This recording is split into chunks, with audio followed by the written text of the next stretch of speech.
اللہم صلی علی محمد وعلی آل محمد وبارک وسلم۔ تمام سننے والوں کو السلام علیکم۔ سورۃ المائدہ آیت نمبر 44 سے لے کر 50 تک۔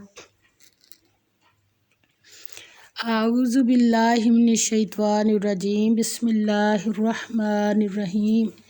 انا بے شک انزلنا نازل کی ہم نے التوراۃ تورات فیہا اس میں ہدن ہدایت و نور اور نور ہے۔ یحکم حکم دیتے تھے بیہا اس کے مطابق النبیون پیغمبر الذین جو اسلموا فرما بردار تھے للذین ان کے لیے جو ہادو یہودی ہوئے والربانیون اور مشائخ اللہ والے والاحبار اور علماء بما اس لیے کہ استحفظوا نگہبان مقرر کیے گئے تھے من کتاب اللہ کی کتاب کے وکانوا اور وہ تھے علیہ اس پر شہداء گواہ دیکھ بھال کرنے والے۔ فلا تخشوا پس مت ڈرو الناس لوگوں سے واخشونی اور ڈرو مجھ سے ولا تشتروا اور مت خریدو بآیاتی بدلے میری آیتوں کے ثمناً قیمت فی قلیلاً تھوڑی ومن اور جو لم نہ یحکم فیصلہ کرے بما اس کے ساتھ جو انزل اللہ نازل کیا اللہ نے فاولئک تو ایسے ہی لوگ ہم الکافرون وہ ہیں کافر۔ فرمایا بے شک اس میں کوئی شک ہی نہیں ہم ہی نے تورات نازل فرمائی جس میں ہدایت اور روشنی ہے۔ اسی کے مطابق انبیاء جو اللہ کے فرما بردار تھے یہودیوں کو حکم دیتے رہے ہیں اور مشائخ اور علماء بھی کیونکہ وہ اللہ کی کتاب کے نگہبان مقرر کیے گئے تھے اور اس پر گواہ تھے یعنی حکم الہی کا یقین رکھتے تھے۔ اللہ والے کے لیے علم ضروری ہے بقدر ضرورت علم اور صرف عبادت اور عالم کے لیے عمل ضروری ہے۔ عملی مہارت پیدا کر کے لوگوں کو سکھلانے کی محنت فرض اور واجبات اور سنن کے علاوہ نفلی عبادت میں کم وقت اور زیادہ وقت لوگوں کو جو دین کی بات ہے وہ سکھلانی۔ کیوں کرتے تھے یہ اللہ کی کتاب اس پر اللہ کی کتاب پر گواہ یعنی حکم الہی کا یقین رکھتے تھے۔ اللہ تعالیٰ فرماتے ہیں تم لوگوں سے مت ڈرنا مجھی سے ڈرتے رہنا اور میری آیتوں کے بدلے تھوڑی سی قیمت نہ لینا اور جو اللہ کے نازل فرمائے ہوئے احکام کے مطابق حکم نہ دے تو ایسے ہی لوگ کافر ہیں۔ فرمایا وَكَتَبْنَا اور لکھا ہم نے علیہم ان کے لیے فیہا اس تورات میں النفس کہ جان بالنفس بدلے جان کے والعین اور آنکھ بالعین بدلے آنکھ کے والانف اور ناک بالانف ناک کے بدلے والاذن اور کان بالاذن کان کے بدلے والسن اور دانت بالسن دانت کے بدلے والجروح اور سب زخموں کے قصاص برابر بدلہ ہے۔ فمن پس جو تصدق معاف کر دے صدقہ کرے بھی اس کے بدلے فہو پس وہ کفارۃ کفارہ ہے لہو اس کے لیے ومن اور جو لم نہ یحکم فیصلہ کرے بما ساتھ اس کے جو انزل نازل فرمایا اللہ نے فاولئک پس ایسے ہی لوگ ہم الظالمون وہ ہیں ظالم۔ وقفینا اور پیچھے بھیجا ہم نے علی آثارہم ان کے قدموں پر بعیسیٰ ابن مریم عیسیٰ بیٹے مریم کو۔ عیسیٰ بیٹے مریم کیوں کہا کہ عیسائیوں کا جو عقیدہ تھا کہ عیسیٰ اللہ کے بیٹے ہیں تو اللہ تعالیٰ نے اس کی بات بتائی ہے کہ عیسیٰ مریم کا بیٹا ہے، اللہ کا بیٹا نہیں۔ یہ بات جب بھی قرآن پاک میں آئے گا تو عیسیٰ ابن مریم ہی آئے گا، تاکہ لوگ اپنے اس عقیدے سے باز آ جائیں۔ مصدقاً تصدیق کرنے والا، لما اس کے جو بینہ درمیان یدیہی اس کے دو ہاتھوں کے، من التوراتی تورات سے، وآتینہ اور دی ہم نے اس کو، الانجیل انجیل، فیہ اس میں، ہدن ہدایت، و نورن اور روشنی، و مصدقاً اور تصدیق کرنے والی، لما اس کی جو بینہ یدیہی پہلے تھی اس کے، من التوراتی تورات سے، وہدن اور ہدایت، و موعظۃ اور نصیحت، کس کے لیے؟ للمتقین پرہیزگاروں کے لیے، ولیحکم اور فیصلہ کریں، اہل الانجیل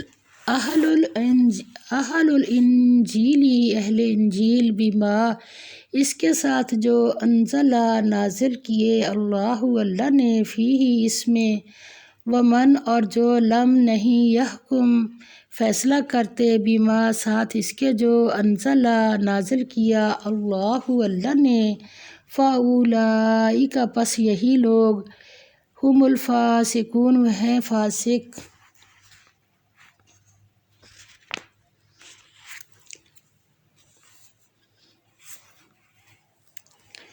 فرمایا بے شک ہم ہی نے تورات نازل فرمائی جس میں ہدایت اور روشنی ہے، اسی کے مطابق انبیاء جو اللہ کے فرمان بردار تھے یہودیوں کو حکم دیتے رہے، اور مشائخ اور علماء بھی، کیونکہ وہ اللہ کی کتاب کے نگہبان مقرر کیے گئے تھے اور اس پر گواہ تھے، یعنی حکم الہی کا یقین رکھتے تھے۔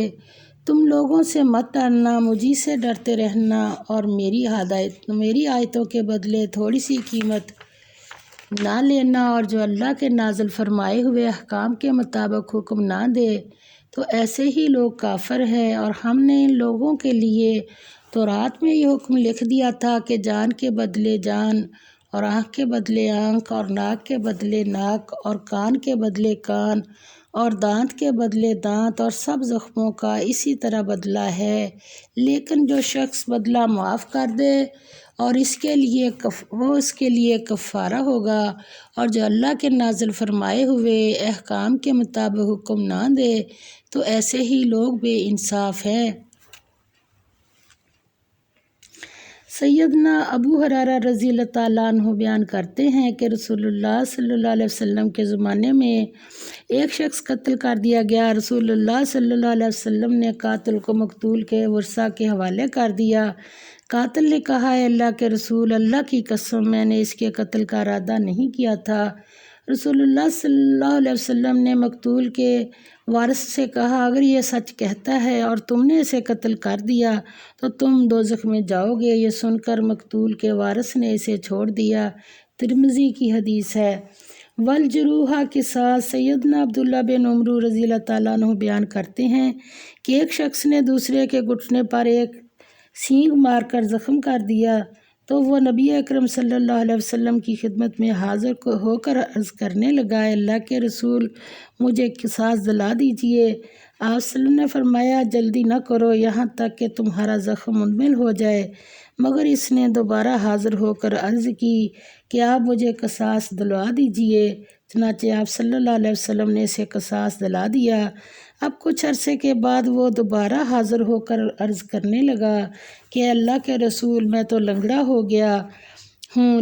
رسول اللہ صلی اللہ علیہ وسلم نے فرمایا، میں نے تمہیں منع کیا تھا تو تم نے میری نافرمانی کی تو اللہ نے تمہیں دور کر دیا، اب تمہارا لنگڑا پن رائے جائے گا۔ اس کے بعد رسول اللہ صلی اللہ علیہ وسلم نے منع کر دیا کہ اس وقت تک زخم کا قصاص نہ لیا جائے جب تک زخمی شخص تندرست نہ ہو جائے۔ مسند احمد کی حدیث ہے۔ فمن تصدق بہ فہو کفارۃ تو لہو معاف کر دینا گناہوں کا کفارہ ہے۔ سیدنا عبادہ بن صامت رضی اللہ تعالیٰ عنہ بیان کرتے ہیں کہ میں نے رسول اللہ صلی اللہ علیہ وسلم کو فرماتے ہوئے سنا، جس شخص کے جسم کا کوئی حصہ زخمی کر دیا جائے، یعنی کفارتن لکھا ہے تو اس میں ضروری نہیں کہ فلاں حصہ، جو بھی حصہ ہے، پھر وہ اسے معاف کر دے تو جتنا اس نے معاف کیا اللہ تعالیٰ اتنا ہی اس چیز کو اس کے گناہوں کا کفارہ بنا دے گا۔ مسند احمد کی حدیث ہے۔ سیدنا ابو ہریرہ رضی اللہ تعالیٰ عنہ بیان کرتے ہیں کہ رسول اللہ صلی اللہ علیہ وسلم نے فرمایا، صدقہ دینے سے مال کم نہیں ہوتا، اور جو بندہ معاف کر دیتا ہے اللہ تعالیٰ اس کی عزت بڑھاتا ہے، اور جو بندہ اللہ تعالیٰ کے لیے عزت عاجزی کرتا ہے اللہ تعالیٰ اس کا درجہ بلند کر دیتا ہے۔ مسلم کی حدیث۔ اس میں 3 پوائنٹ ہیں۔ صدقہ دینے سے مال کم نہیں، یقین سے دیا کریں، کوئی کمی نہیں آتی، اور جو بندہ معاف کر دیتا ہے اللہ تعالیٰ اس کی عزت کو بڑھاتا ہے، اور جو بندہ عاجزی کرتا ہے اللہ کے لیے اس کا اللہ تعالیٰ درجہ بلند کر دیتا ہے۔ یہ مسلم کی حدیث ہے۔ فرمایا، اور ان پیغمبروں کے بعد انہی کے قدموں پر ہم نے عیسیٰ ابن مریم کو بھیجا، جو اپنے سے پہلے تورات کی تصدیق کرتے تھے اور ان کو انجیل عنایت کی جس میں ہدایت اور نور ہے، اور تورات کی جو اس سے پہلی کتاب ہے تصدیق کرتی ہے اور پرہیزگاروں کو راہ بتاتی ہے اور نصیحت کرتی ہے۔ اور اہل انجیل کو چاہیے کہ جو احکام اللہ نے اس میں نازل فرمائے ہیں اس کے مطابق حکم دیا کریں، اور جو اللہ کے نازل کیے ہوئے احکام کے مطابق حکم نہ دے تو ایسے لوگ نافرمان ہیں۔ وَأَنزَلْنَا، اور نازل کی ہم نے، اِلَيْكَ طرف تیرے، الکتاب کتاب، بالحق حق کے ساتھ، مصدقاً تصدیق کرنے والی، لما اس کی جو بین یدیہ ہے آگے پہلے اس کے، من الکتابی کتاب سے، ومہیمناً اور نگہبان، علیہ اس پر، فاحکم پس فیصلہ کرو، بینہم درمیان ان کے، بما ساتھ اس کے جو، انزل اتارا، اللہ اللہ نے، ولا تتبع اور نہ پیروی کرو، اہواءہم ان کی خواہشوں کی، اما اس سے ہٹ کر جو، جاءک آیا تمہارے پاس، من الحق کی حق سے۔ حق کیا ہے؟ قرآن پاک میں حق ہی ہے۔ اللہ کرے ہمیں اس کی سمجھ آ جائے۔ اس کتاب میں اللہ تعالیٰ نے جو احکام دیے ہیں ہم اس کے اوپر جم جائیں، اسی کے مطابق اپنی زندگیاں گزارنی شروع کر دیں۔ فرمایا، لِکُلٍ ہر ایک کے لیے، جعلنا مقرر کیا ہم نے، منکم تم میں سے، شرعۃً دستور شریعت، ومنہاجاً اور راستہ یا طریقہ، ولو اور اگر، شاء اللہ چاہتا اللہ، لجعلکم البتہ کر دیتا تم کو، امت واحدۃً ایک، ولیکن اور لیکن، لیبلوکم اس لیے کہ آزمائش کرے تمہاری، فیما اس میں جو، عطاکم اس نے دی تمہیں، فاستبقوا الخیرات پس سبقت کرو نیک کاموں میں، اللہ طرف اللہ کی، مرجعکم لوٹ کر جانا ہے تمہیں، جمیعاً سب کو، فینبئکم پس وہ بتا دے گا تمہیں، بما ساتھ اس کے جو، کنتم تھے تم، فیہ اس میں، تختلفون اختلاف کرتے۔ فرمایا، اور ہم نے اے پیغمبر صلی اللہ علیہ وسلم، ہم نے تم پر سچی کتاب نازل کی ہے، قرآن پاک، اور جو اپنے سے پہلی کتابوں کی تصدیق کرتی ہے، اور ان سب پر مشتمل اور ان کی محافظ نگہبان ہے۔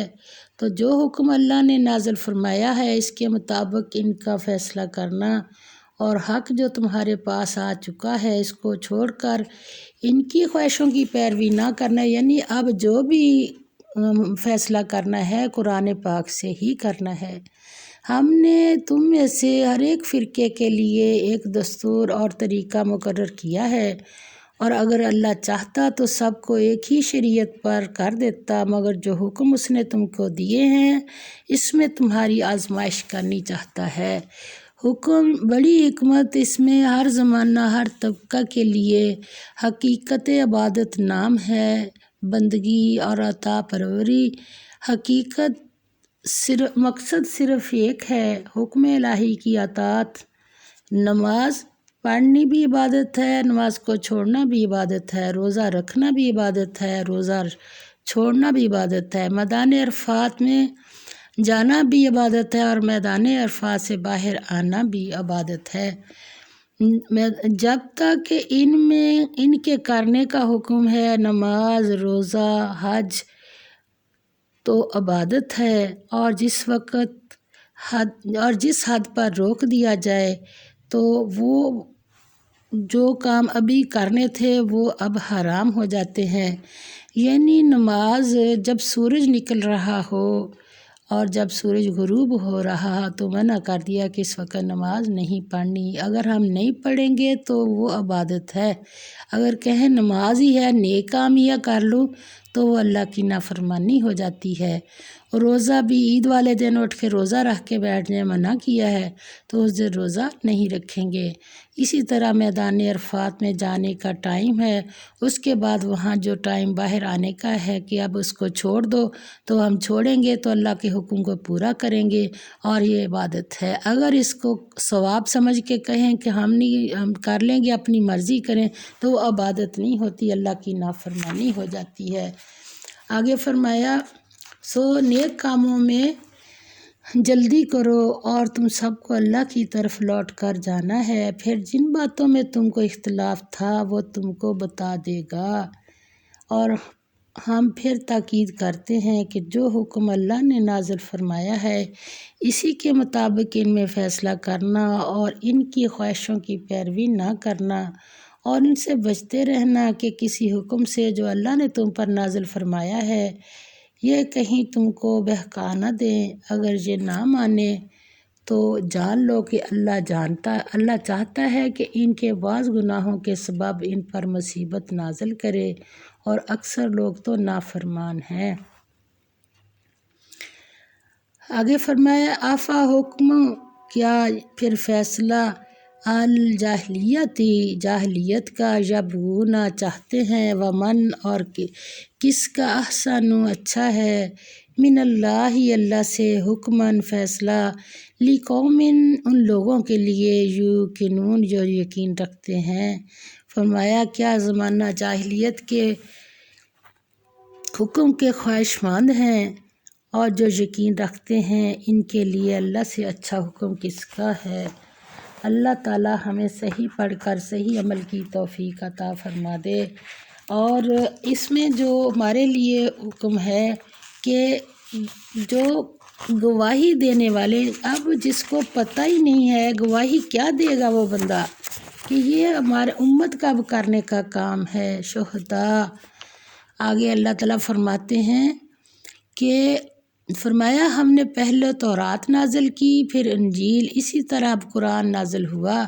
انجیل تورات کی مصدق تھی اور قرآن تمام پہلی ہدایتوں کا مصدق اور نگہبان ہے۔ اس سے مراد یہ ہے کہ ان کے جملہ مقاصد کی حفاظت کرنے والا۔ اگر قرآن نازل نہ ہوتا تو تمام سابقہ کتب تو تحریف کی تاریکیوں میں گم ہو گئی تھیں۔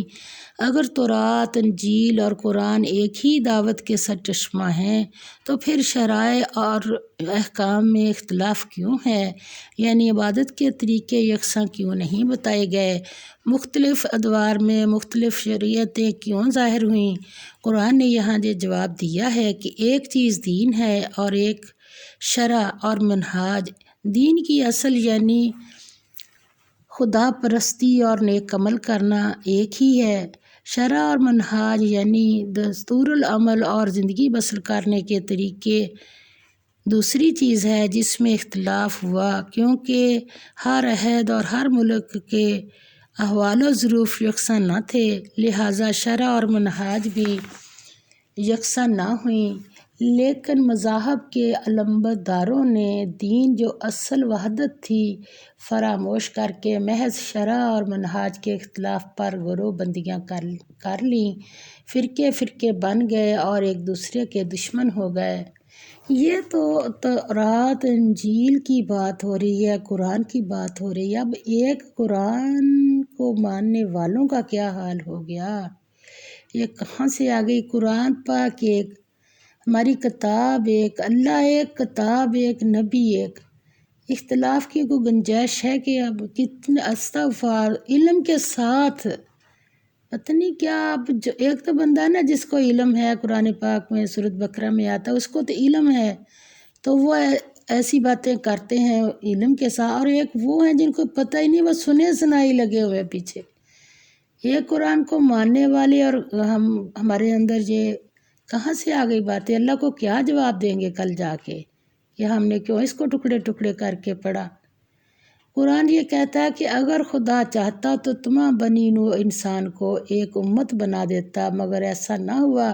الگ الگ قومیں، الگ الگ احوال و ظروف، الگ الگ ضرورتیں، یہ ضروری تھا کہ احوال و ظروف کے مطابق طور طریقے بھی الگ الگ ہوں، لیکن اختلاف اصل کا نہ ہوا جو دین ہے، فروع کا اختلاف ہوا جو شرع اور منہاج ہے۔ یہی حال آج مسلمانوں کا ہو گیا۔ اللہ تعالیٰ مسلمانوں کو صحیح راستے کی توفیق دے، اور آپس میں جو ٹکڑے ٹکڑے ہو گئے ہیں، اس کی وجہ، اس کا نقصان دین کا کیا ہوا کہ جب ایک چیز اکٹھی ہے تو اس کا وزن ہے، جب وہ بکھر جاتی تو اس کا وزن نہیں بنتا۔ اللہ تعالیٰ ہمیں صحیح سے پڑھ کر صحیح عمل کی توفیق دے اور سب مسلمانوں کو ایک قرآن پر جمع ہونے کی توفیق دے۔ وآخر دعوانا الحمدللہ رب العالمین، آمین یا رب العالمین۔